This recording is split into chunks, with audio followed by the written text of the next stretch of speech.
Break के बाद स्वागत है। भूकंप से जुड़ी बड़ी खबर दे दें। तजाकिस्तान में फिर भूकंप के झटके लगे। रिक्टर स्केल पर 4.2 तीव्रता रही है। भूकंप के झटकों के बाद घरों से बाहर निकले हैं लोग। सुबह 6:14 पर यह भूकंप का झटका महसूस किया गया, जिसके बाद लोगों में डर का माहौल बन गया। लोग अपने अपने घरों से बाहर निकल गए, सुरक्षित जगहों पर पनाह ले ली। तजाकिस्तान में एक बार फिर से भूकंप के झटके लगे हैं। इससे पहले भी वहां पर भूकंप के झटके महसूस किए गए थे। जिस तरीके से लगातार फ्रीक्वेंसी में वहां पर फ्रीक्वेंटली भूकंप आ रहे हैं, ऐसे में लोगों में डर का माहौल बन गया है। सुबह 6:14 पर यह भूकंप का झटका, जिसकी तीव्रता 4.2 रही। रिक्टर स्केल के लिहाज से 4 की तीव्रता घातक मानी जाती है, बिल्डिंग्स को नुकसान पहुंचा सकती है।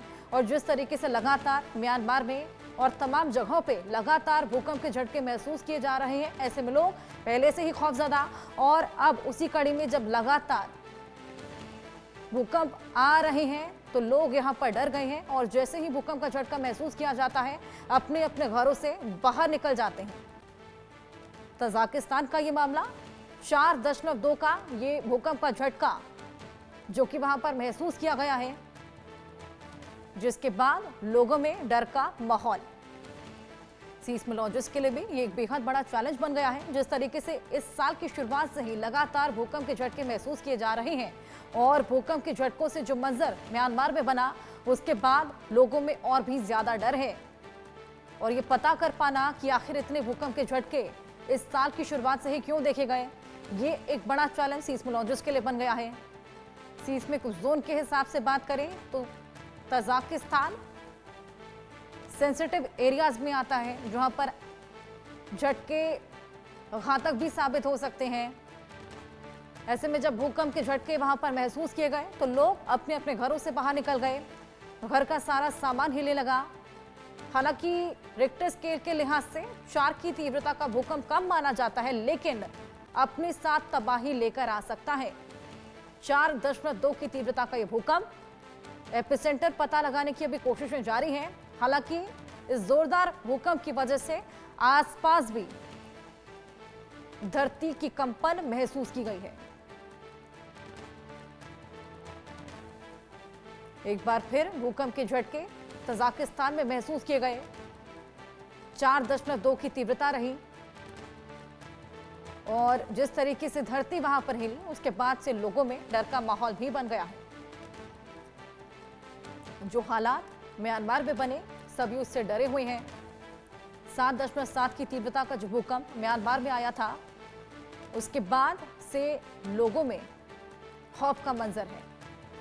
आदित्य हमारे सहयोगी हमारे साथ जुड़ गए हैं, उनसे और जानकारी लेंगे। आदित्य, तजाकिस्तान में एक बार फिर से भूकंप के झटके महसूस किए गए हैं। 4.2 की तीव्रता रही है। क्या एपिसेंटर था, क्या माहौल वहां पर बन गया था? जी देखिए, अच्छा अभी हम देख रहे हैं कि एशियन सब कॉन्टिनेंट में बैक टू बैक सारी कंट्रीज में बहुत सारी कंट्रीज में भूकंप आ रहे हैं और इस तरह का आना ये बहुत ही चिंताजनक बात है। लेकिन हालांकि अगर हम ये तजाकिस्तान में 4.2 रिक्टर स्केल की अर्थक्वेक की बात करें तो इसकी तीव्रता कम थी। अभी कोई ऐसी हाल में कुछ ऐसा किसी के हताहत होने की खबर ऐसे नहीं है, किसी के मारे जाने की भी खबर नहीं है, क्योंकि बट लोगों में एक दहशत का एक जो माहौल है वो बन गया है, क्योंकि बैक टू बैक ऐसे अर्थक्वेक आ रहे हैं और उससे एक तनाव की स्थिति बन गई है। ये कुछ टेक्टोनिक प्लेट्स की मूवमेंट जो हो रही है इस रीजन में, इस वजह से आ रहे हैं। और अब देखने वाली बात होगी कि अथॉरिटीज कब तक इस पर कुछ जो तजाकिस्तान में अथॉरिटीज हैं उस पर काम चल रहा है ऑन ग्राउंड, वो सारे ऑपरेशंस कर रहे हैं। अब देखने वाली बात रहेगी कितना और टाइम लगेगा। बट अभी जो सूत्र के मुताबिक माने कि इस समय कुछ ऐसे मेजर कोई इंसिडेंट नहीं हुआ है। जी हर्षा, बिल्कुल। और रिक्टर स्केल के हिसाब से देखें आदित्य तो 4.2 की तीव्रता का ये भूकंप था। हालांकि भूकंप कम माना जाता है, लेकिन घातक साबित हो सकता है। अभी तक हालांकि एपिसेंटर नहीं पता लग पाया है, लेकिन जान माल का कोई नुकसान तो वहां पर नहीं हुआ। जी अभी जान माल का ऐसा कुछ नुकसान नहीं हुआ, लेकिन अर्थक्वेक जब भी अगर उसका एपिसेंटर जो होगा डीप होगा, बहुत डीप से शुरू होगा, तो जो है नुकसान कम होगा, क्योंकि अर्थक्वेक ऊपर आते आते ही उसकी जो तीव्रता है वो कम हो जाएगी। बट अगर एपिसेंटर शैलो होगा तो उन एरियाज में तबाही की ज्यादा पॉसिबिलिटीज बनती हैं, क्योंकि अगर शैलो होगा तो इमीडिएटली बहुत फोर्स के साथ आएगा और पूरे जो जितने भी बिल्डिंग्स है उसको पूरे सबसे पहले गिराएगा। तो ये बिल्कुल। एक देखने वाली बात है। बिल्कुल आदित्य, बहुत शुक्रिया आपका तमाम जानकारियां हमारे साथ